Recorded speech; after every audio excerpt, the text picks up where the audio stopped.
तो जी हाँ दोस्तों, बिहार लोक सेवा आयोग वैकेंसी आ चुकी हैं और 2000 के समथिंग समथिंग आपकी वैकेंसी है। टोटल 2000 के समथिंग समथिंग यानी 1956 है।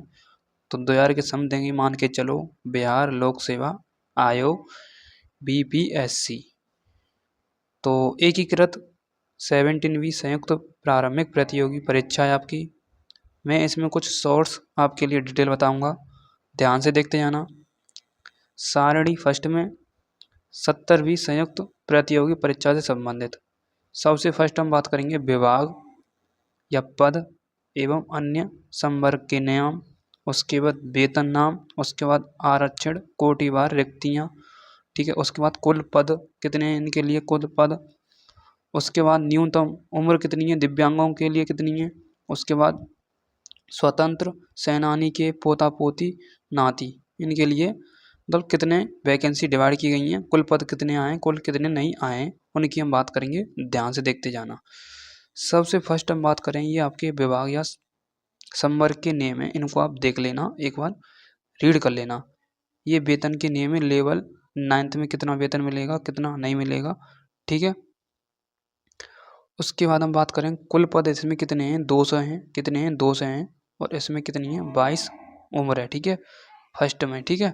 सेकंड में बात करें हम पुलिस उपाधि उपाधीक्षक बिहार पुलिस सेवा गृह विभाग आरक्षी शाखा, ठीक है। 22 उम्र मांगी गई है, इसमें 22 एज मांगी गई है, ठीक है। उसके बाद कुल पद कितने हैं इसमें, इसमें अलग अलग क्या है, अलग अलग के लिए, अलग अलग कास्ट के लिए क्या है, अलग अलग पोस्टों को डिवाइड किया गया है। किसी में 6 हैं, किसी में क्या है, किसी में 0.6 पद हैं, ठीक है, ठीक है, ओके। उसके बाद हम आगे की बात करें, मतलब ये आपको आर्टिकल एक बार पढ़ लेना है, ये टेबल आपको एक बार देख लेनी है, इसलिए आप इसको एक बार स्क्रीनशॉट ले सकते हैं। धीरे धीरे जो मैं आपको बताते जा रहा हूँ, ठीक है। इसका एक बार आप स्क्रीनशॉट ले लें जरूर से जरूर, ठीक है।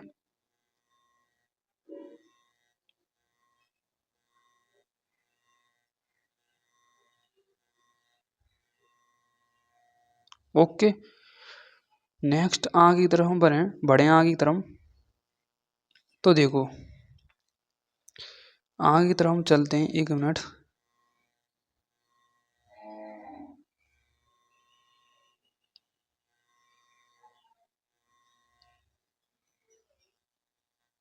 अब बात करते हैं हम किसकी बात करते हैं, योग्यता की बात करते हैं, ध्यान से देखते हो। क्वालिफिकेशन की बात करते हैं, देखो ध्यान से। शैक्षिक योग्यता परीक्षा का नाम है 70वीं संयुक्त प्रारंभिक प्रतियोगिता परीक्षा। सेकंड पॉइंट में लिखा हुआ है बाल विकास परियोजना पदाधिकार। उसमें लिखा हुआ शैक्षिक प्रतियोगिता मान्यता प्राप्त विश्वविद्यालय से स्नातक अथवा समतुल्य परीक्षा में उत्तीर्ण होना अनिवार्य है, ठीक है, यानी पास होना अनिवार्य है। नेक्स्ट, बाल विकास परियोजना पदाधिकार किसी मान्यता प्राप्त विश्वविद्यालय से स्नातक डिग्री हो या वैकल्पिक विषय गृह विज्ञान, मनोविज्ञान, समाजशास्त्र, श्रम एवं बाल समाज कल्याण, इनमें से किसी भी एक विषय का चयन मुख्य परीक्षा के लिए चयन करना होगा। ओके, नेक्स्ट नोट पॉइंट में लिखा हुआ है ऑनलाइन आवेदन भरते समय आवेदक को शैक्षिक योग्यता के कॉलम में स्नातक या समतुल्य उत्तीर्णता संबंधी पूर्ण सूचना देना अनिवार्य होगा। जो आपको ऑनलाइन फॉर्म भरेगा उसको आपको बताना है कि मतलब कौन सी डिग्री है आपको, कौन सी मतलब आपके पास क्या है नॉलेज, मतलब समझ सकते हैं आप शैक्षिक योग्यता, ठीक है, क्वालिफिकेशन। उसके बाद सेकंड पॉइंट में लिखा हुआ है विशेष शैक्षिक योग्यता या विशेष वैकल्पिक विषय वाले पद के लिए अभ्यर्थियों को ऑनलाइन आवेदन करते समय पद का चयन करना अनिवार्य है, ठीक है, पद का चयन, ठीक है, अन्यथा उक्त पद के लिए उसकी दावेदारी मान्य नहीं होगी, ठीक है। उसके बाद आरक्षण, इन पॉइंटों को आप एक बार पढ़ लेना, एक बार रीड कर लेना, ठीक है। नेक्स्ट आगे की तरफ हम बात करें, इन पॉइंटों को आप एक बार पढ़ लेना, ठीक है। ये क्या है, नेक्स्ट पॉइंट आरक्षण कोटि निम्नवत, ठीक है, इसको भी आप एक बार पढ़ लेना। जैसे आरक्षण कोटि का, उसके बाद ऑनलाइन आवेदन में आरक्षण कोटि कोटि कोड, इसको आप एक बार देख लेना। आगे की तरफ हम चलें, इंपॉर्टेंट पॉइंट हम बात करें, एज लिमिट की हम बात करें, उम्र सीमा की दिनांक 1/8/2024 को न्यूनतम उम्र सेवावार 20 वर्ष, 21 वर्ष एवं 22 वर्ष एवं अधिकतम अनारक्षित पुरुष के लिए, ठीक है। उसके बाद 37 वर्ष अनारक्षित महिला के लिए, पिछड़ा वर्ग एवं अत्यंत पिछड़ा वर्ग पुरुष एवं महिला के लिए 40 वर्ष, अनुसूचित जाति एवं जनजाति पुरुष एवं महिला के लिए क्या है 42 वर्ष, सारणी फर्स्ट के क्रम संख्या 0.2, 0.3, 0.4 की सेवाओं के लिए 20 वर्ष, ठीक है। मतलब इनको आप देख लेना, मैंने एज लिमिट आपको बता दी है, ठीक है। मतलब जो सारणी बताई है मैंने उसके हिसाब से, ठीक है, एज बताई गई है, ठीक है। नेक्स्ट आगे की तरफ हम बात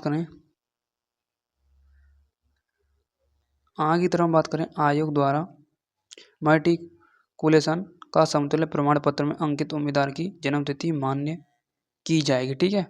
जो आपकी जन्मतिथि मतलब उम्मीदवार की जन्मतिथि प्रमाण पत्र से ही मान्य की जाएगी, ठीक है। ओके, इसको आप एक बार पढ़ लेना, इस पॉइंट को भी एक बार पढ़ लेना, इस आर्टिकल को, ठीक है। ये आर्टिकल है, ये आर्टिकल एक बार आपको एक बार रीड कर लेने हैं, ठीक है। नेक्स्ट आगे की तरफ हम बात करें, शारीरिक क्षमता, ठीक है। यानी शारीरिक क्षमता की बात करें, उम्मीदवार स्वस्थ एवं सुगठित शरीर वाला और सक्रिय हो, एक्टिव हो, ओके। यानी एक्टिव बॉडी, ऐसा नहीं एक्टिव बॉडी नहीं हो, मतलब शारीरिक क्षमता के बारे में बताया गया है, सुगठित शरीर हो और एक्टिव बॉडी हो, ठीक है। उसके बाद तथा उसे किसी ऐसे शारीरिक दोष से मुक्त होना चाहिए जिससे कर्तव्यों को भलीभांति पालन करने में बाधा हो। चिकित्सा बोर्ड द्वारा जांच के बाद यदि उम्मीदवार इन अपेक्षाओं की पूर्ति नहीं कर पाता तो वह नियुक्त के लिए नहीं चुना जाएगा, ठीक है। ये आपको एक बार आर्टिकल देख लेना है, ठीक है। इसको भी एक बार आर्टिकल को आप देख लेना, ठीक है। नेक्स्ट आगे की तरफ हम बात करें, मतलब इसके बारे में लिखा हुआ है, अभ्यर्थियों को प्रत्येक परीक्षा यथा 7th SSC SDPO के लिए बायोमेट्रिक फीस के रूप में 200 रुपये तथा अलग अलग प्रत्येक परीक्षा यथा 7th SSE CDPO के लिए कोटिवार निम्न शुल्क जमा किया जाना चाहिए। जैसे सामान्य अभ्यर्थी के लिए 600 रुपये है, केवल बिहार राज्य के अनुसूचित जनजाति के लिए 150 रुपये है। उसके बाद बिहार राज्य की स्थायी निवासी सभा आरक्षित अनारक्षित वर्ग महिला उम्मीदवारों के लिए 150 रुपये है, किसी के लिए 150 रुपये, किसी के लिए 600 रुपये, मतलब देख लेना। उसका दिव्यांग अभ्यर्थियों के लिए 40% या उससे अधिक के लिए क्या है 150 रुपये, ठीक है। नेक्स्ट आगे की तरफ हम बात करें, अभ्यर्थी को उपयुक्त परीक्षा शुल्क के अतिरिक्त विभिन्न बैंकों द्वारा निर्धारित चार्ज भी देना होगा, जैसे ऑनलाइन भुगतान के क्रम में बैंक द्वारा स्वतः बैंक चार्ज के रूप में लिया जाएगा, ठीक है। चार्ज भी देना होगा, ये अलग से है, ठीक है। नोट पॉइंट क्या लिखा हुआ है, वैसे अभ्यर्थी जिनके द्वारा ऑनलाइन आवेदन में पहचान पत्र के रूप में आधार संख्या अंकित किया जाता है उन्हें बायोमेट्रिक फीस के रूप में 200 रुपये अलग दे दो, मतलब रुपये दुनिया भर के, ठीक है। स्टूडेंट कहाँ से फॉर्म भरे। नेक्स्ट आगे की तरफ हम बात करें, फॉर्म से दुनिया भर की कमाई हो जाती है। नेक्स्ट आगे की तरफ हम बात करें, प्रारंभिक परीक्षा भाग फर्स्ट एकीकृत संयुक्त प्रारंभिक प्रतियोगिता परीक्षा सामान्य अध्ययन विषय की होगी, ठीक है। सामान्य यानी सामान्य होगी, आपकी सामान्य अध्ययन विषय की होगी, ठीक है। कहते हैं ना जनरल एबिलिटी टेस्ट GAT, मतलब उसे ही मानो आप, ठीक है। जिसके सभी वस्तुनिष्ठ प्रकृति के बहुविकल्पीय प्रश्न होंगे, ऑब्जेक्ट टाइप के। परीक्षा की अवधि 2 घंटे होगी, यानी 120 मिनट। 120 मिनट में कुल 150 होंगे, कुल अंक 150 होंगे, ठीक है। क्वेश्चन तो पता ही नहीं है, ठीक है। उसके बाद प्रश्नवार बहुविकल्पीय उत्तरों में से प्रश्नवार किसी एक का चयन अपेक्षित होगा, ठीक है। उसके बाद नेगेटिव मार्किंग के लिए बताया गया है, 1/3 की क्या है नेगेटिव मार्किंग है, ठीक है। ओके, इन पॉइंटों को आपको पढ़ना है, क्योंकि इन पॉइंटों को आपको पढ़ के जाना है, ठीक है। मुख्य लिखित परीक्षा भाग सेकंड की हम बात करें, अनिवार्य विषय कोड, बहुविकल्पीय प्रश्न और विषय कोड, इनके बारे में आपको देख लेना। जैसे लिखा हुआ निम्नलिखित ऐसे विषय में से एक विषय का चयन करना होगा और 100 अंक और 100 वस्तुनिष्ठ यानी MCQ क्वेश्चन आधारित होंगे, ठीक है। जैसे कृषि विज्ञान, पशुपालन, चिकित्सा विज्ञान, इससे संबंधित, ठीक है। अब देखो इसमें लिखा हुआ सामान्य विज्ञान 0.1 100 अंक, इस विषय में 30 प्रतिशत अब्दुलांक प्राप्त करना अनिवार्य होगा, किंतु मेगा निर्धारण के प्रयोजनांतर इसकी गणना नहीं की जाएगी। ठीक है। सामान्य अध्ययन प्रथम पत्र 0.2, इसमें 300 अंक हैं। सामान्य अध्ययन द्वितीय में 300 अंक हैं और निबंध 38 300 हैं। ठीक है, मतलब सेकंड परीक्षा है आपकी ये। ठीक है, 2 परीक्षा होंगी आपकी। ठीक है, कहते हैं ना प्री और मेंस, प्री और मेंस। ठीक है, नेक्स्ट आगे तरफ बात करें, इनको भी एक बार देख लेना। यांत्रिक, भौतिकी, ये क्या है, विषय कोड है। ठीक है, 22, 23, 24, 25, इनको देख लेना। ठीक है, उसके बाद सेकंड बात करें, परीक्षा का नाम भी बाल विकास परियोजना पदाधिकारी है, विषय कोड है, इसको भी आपको देखना है एक बार। ठीक है, नेक्स्ट आगे की तरफ हम बात करें, आगे की तरफ इम्पोर्टेंट पार्ट में सर पार्ट पे बात करते हैं। प्रश्न पत्र बाइलिंगुअल दोनों लैंग्वेज होंगे, हिंदी और इंग्लिश में दोनों होंगे। ठीक है, ओके, इसको भी होगा देख लेना। देवनागरी लिपि, देखो देवनागरी या अंग्रेजी या उर्दू लिपि में किसी भी एक भाषा में उत्तर दिया जा सकता है। ठीक है, ठीक है, छूट है बिल्कुल, उम्मीदवार को छूट नहीं दी जा सकती, अन्य भाषा में उत्तर देने की छूट नहीं दी जा सकती। ओके, ये आपको याद रखना है। नेक्स्ट, व्यक्तित्व परीक्षा आपकी भागदड़ में तो इंटरव्यू होता है। ठीक है, मुख्य परीक्षा में सफलताभूत उम्मीदवारों का व्यक्तित्व परीक्षण 120 अंक का होगा। एसएसबी कहते हैं ना, जैसे एसएसबी, जैसे एनडीए में एसएसबी होता है। ठीक है, ये वही परीक्षा है मेरे हिसाब से। ठीक है, नेक्स्ट आगे की तरफ बात करें, स्वास्थ्य परीक्षण, ये आपको मतलब फिटनेस चेक। अब बात करते हैं आगे की तरफ, 70वीं संयुक्त मुख्य परीक्षा में 900 अंक सामान्य अध्ययन से तथा 300 अंक सामान्य अध्ययन द्वितीय से तथा 300 अंक निबंध से। ठीक है, उसके बाद साक्षात्कार के लिए 120 अंक, कुल 1020 अंक आधार पर मेगा सूची तैयार करते हुए आरक्षण कोटिवार अंतिम परीक्षा फल का प्रकाशन किया जाएगा। ठीक है, इतने अंकों में से। ठीक है,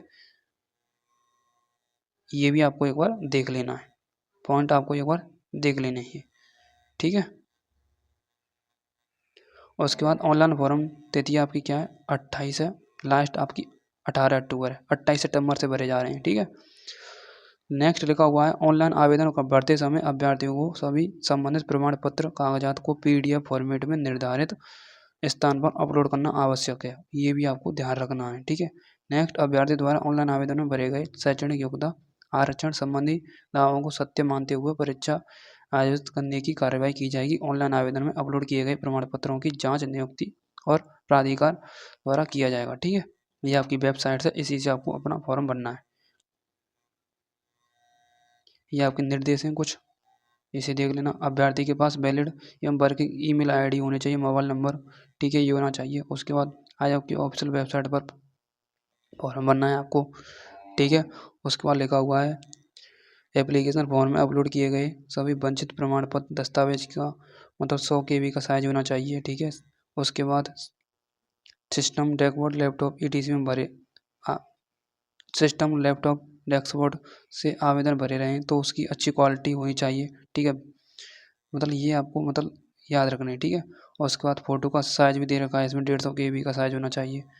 ठीक है, नेक्स्ट आगे तरफ हम बात करें, ऑनलाइन आवेदन करने की प्रक्रिया है। ठीक है, ऑनलाइन यानी OTR, वन टाइम रजिस्ट्रेशन करने की प्रक्रिया है। इसी क्या वेबसाइट से आपके फॉर्म भरे जाएंगे। ठीक है, उसके बाद रजिस्ट्रेशन होना चाहिए आपको मोबाइल नंबर का। ठीक है, ये आपको ध्यान रखना है।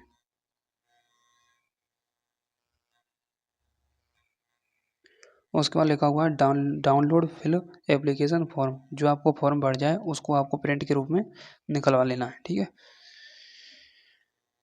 नेक्स्ट बात करें, ऑनलाइन आवेदन में की गई प्रविष्टि एडिट का कोई प्रावधान नहीं होगा, ये भी आपको याद रखना है।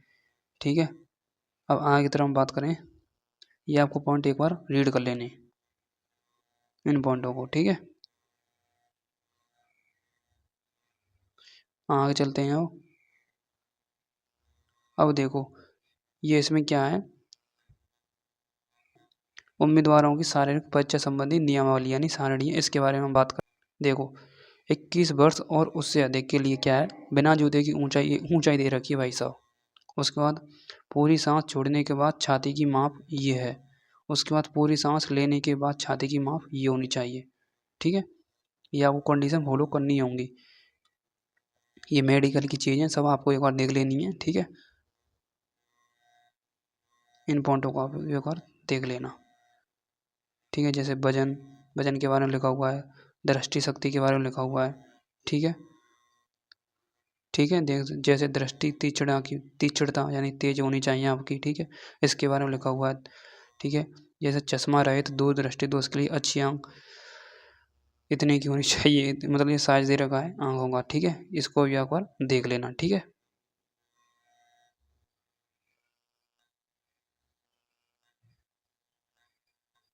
उसके बाद अच्छी आंख के लिए देखो लिखा हुआ है, मतलब ये पॉइंट आपको देख लेने हैं। अच्छी अच्छी आँख की बात करें तो चश्मा लगाने पर अच्छी आँख 6/6, खराब आँख 6/9। ठीक है,